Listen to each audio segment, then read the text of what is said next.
I wake up every morning with the belief that that day is going to be the best day of my life. Yes, I'm one of those annoying, positive people, weirdly optimistic, and extremely pushy to make people go forward, regardless of what we have ahead of us. I am a realist too, don't get me wrong. I'm a realist, don't get me wrong. Life is hard, even sometimes complicated, right? But I've had my own share of mistakes, my own my own group of failures that I try to be better, and now I'm going to have them for the future, so I'm going to have more. But no, I do apologize. I am an annoying person. Yes, I am annoying, I am positive, I'm optimist, I love the world, I love life, and I love each and every human being individually. Collectively, in a group, in a society, there I have my doubts. See, collectively, I think the human race definitely needs a little bit more of work, right? When you get 3 or 4 people together, that social need comes out. It hits, it kicks you down, bam, right? And like Maslow said in his hierarchy of needs, once you've already fulfilled your physiological need and your safety need, the social needs come out. And trust me, that was one of the most important social needs that we can have. Belongingness is the key to this chat. In 1995, Bonnie Haggerty and Kathleen Patuski wrote a research paper about the measure, so developing the measure of the sense of belonging. In that research paper, huge, don't try to read it, it's complicated, I'm not a psychologist, so it actually got me really well thinking, It talked about the idea that it was a physiological and psychological well-being for that individual. It was actually a health mental concept individually. It's where we create our entity, where we create our identity, where we're gonna be, or what we want to be eventually, right? That makes us think that all these people that I love, all these people that I cherish, all of you human beings that I've been trying to pull up to be heard, makes me and gives me some doubts that you actually collectively are able and capable of learning to change from your mistakes. Let me give you an example. Every day, all of you, especially the young ones, right? You open one of those 2 most famous social apps in the world, and you start scrolling down and liking the button like automatically, right? Without even thinking, just because they're either followers or they are your friends. You don't even look at the post. You may not even like it, but you're pushing it like if it was a no tomorrow, right? Well, that's exactly why I don't believe collectively we are able to work more on that thing. Once you're in that group, once you believe, once you're in that tribe, right? You lower your defenses. You feel comfortable, and you let others people's opinion get stronger than yours, right? You start thinking, well, maybe I was wrong. Maybe my thoughts are not good enough. And you start to diminish your own opinion, your own ideas, your self-concept person starts disappearing in that other huge group. That makes us think that you are going to become, your idea is just to become one part of the pack, not defending your needs, your desires, the way that you should be fighting it. And that, for me, it's a huge mistake. That doesn't mean that sometimes we do get a change of choice. Somebody presents you with another option, they actually present you facts, they actually present you analysis, and they debate with you, and you actually get that drive to change your opinion. And at that moment you say, okay, I accept it, I can change my opinion. Trust me, I do that repeatedly every week. I change a lot of opinions, but trust me, they change my own a lot of the times too. It is extremely important. People that know me say that I'm a loner, that I like to be alone. Well, that's not true.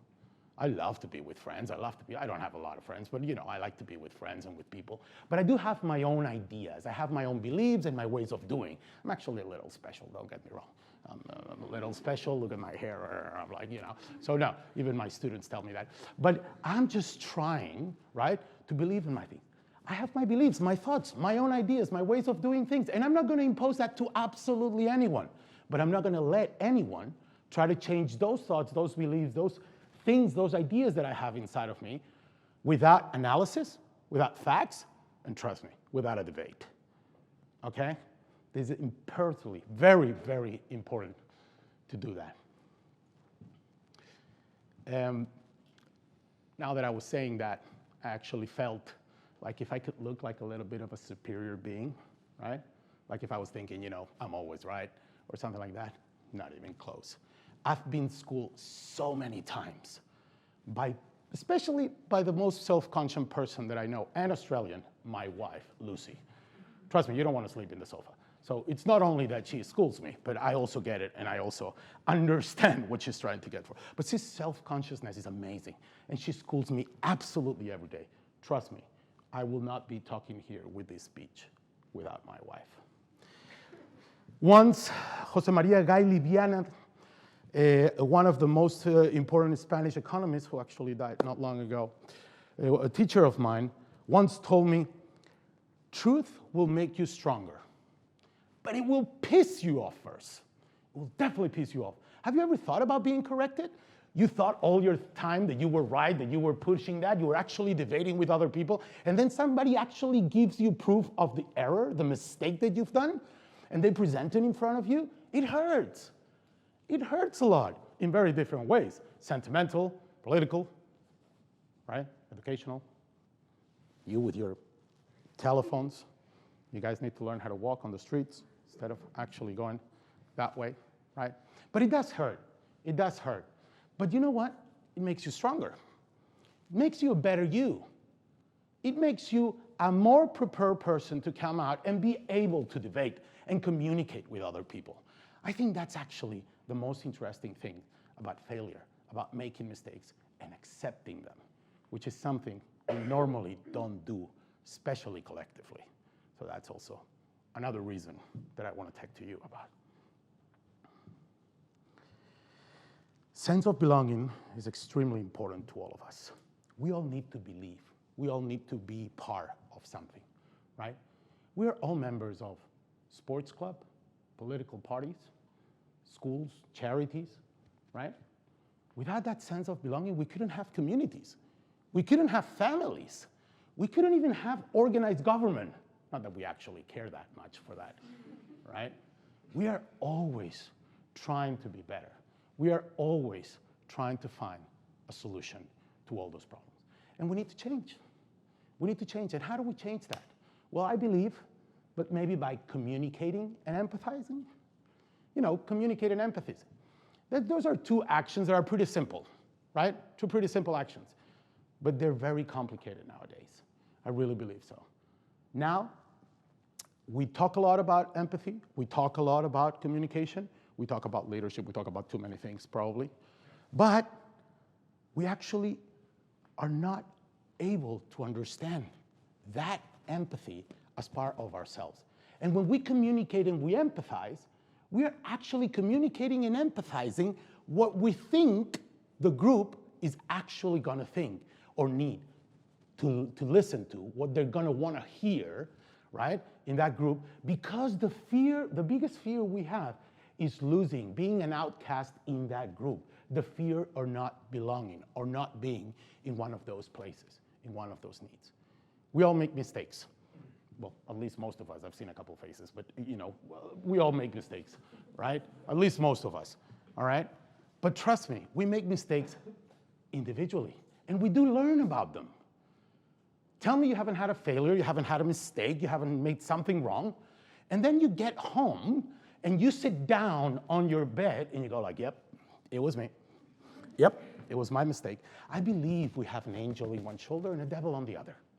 So when you're sitting down on that bed and you're telling yourself, yep, it was me, I made that mistake, mea culpa, that's your angel speaking. But then the devil comes out, right, and gets into your ear, into your other ear and whispers, but don't tell anyone. Be strong, be tough. Don't let other people know that you've actually made a mistake, because you could lose the respect and your position in that group in which you think you belong, right? And those things are important. Those makes us a little bit more paranoid every now and then. We actually like to hide our weaknesses and to falsely represent our strengths. That's one of the biggest things we do. We hide our weaknesses and we definitely falsely represent our strengths. We definitely need to be something else. I believe that in that same research that I was telling you about Haggerty and Potuskus, they actually define sense of belonging as an individual experience of a person to belong to an integral system. So you needed to prove yourself first. You need to learn about yourself. You need to become your own self-opinionated person before you actually choose or decide to go to another group or collective or communally. Because if not, that mistake is going to hurt you. It's going to take you with it, and you're going to start losing your own thoughts, your own idea. It's all going to blur into just one thing, and you're just going to be a follower. You're just going to be just that. You guys know how they call a leader without followers? A guy taking a walk. That's exactly. You need to be the leader. You need to at least fight to put your intentions in front of the debate. Sometimes we're in the group and we start talking and we're, getting into the conversation and we decide, okay, you know what? I'm going to put my option. I'm going to start talking. I'm going to stay safe. And then you promptly adapt it to what the people or the group is actually being the mood. You start talking about your ideas. You see the faces and you're like, yeah, but yes, but I love you all. I love you all. You adapt it to that thing. That's a mistake. We need to fight. What's going to happen if we do it? What's the problem? What if we open up? What if we speak? What if we break the status quo and we actually not impose, but explain our decision, our position, put it in there? Are we scared of being wrong? Are we that scared of being wrong? We need to do that. We need to put our ideas, to debate our ideas. And if you actually put your ideas and the other person is also an open person that actually gets your ideas passionately and actually understands your premises and debates with you, you may even get to some point and find an actual social correct result. I have my own personal doubts, and here it is. That's where I have my doubts in collective. My collective groups being able to understand and learning and changing from their mistakes, I have my doubts there. And I do have my doubts because I lose voices, I lose options, I lose ideas that if I had them individually together, I had more data to be able to find the solution to that problem. But if you all start thinking about the same way and that the bigger opinion gets on top of all of you, then I don't have anything to do. We cannot actually find the individual ideas and thoughts and put them all together and be able to find a better solution to all of us. In an attempt to actually write a book about motivation for young entrepreneurs, I actually started writing a book with the premises that 2 + 2 is never 4. Never 4. In business, it's 3 when you're buying, 5 when you're selling, right? So 2 + 2 is never 4. And the principle was that I could always, that I could not trust in any absolute, that there was always a solution forward. There was always an alternative, that I needed to move forwards, that in doubt, you do. That's the only way I see collective people learning from their issues, their problems, and being able and capable to change. But we need more help. And you know what more help means? More help means knowledge, education. Education should be the silver bullet that we all use and trust and believe in. We should build castles, cathedrals of education, where our young new generations can come and study. 4 years ago, I was able to become a teacher in higher education. It's probably the best activity that I have every week. I love it, I enjoy it, I have my best time of my life. I learn more from teaching than what I'm actually teaching. Trust me, I enjoy it very, very much. But it comes with risks and responsibilities. We are forming the next generation, the ones that are going to take care of us when we're old, and the ones that are creating the path for our sons and daughters. Are we doing a good job? Don't know. Semper pos, said the Latin book. Always positive, right? So let's all be annoying, individually and collective. Let's all open our minds, start talking, Say what you believe, debate, communicate. Be horrendously positive and optimist, okay? Be, please, thoughtful. Think about each and all subjects. Get your own self-opinionated person, and don't accept that we are always right, but do not accept that we are always wrong. Thank you very much.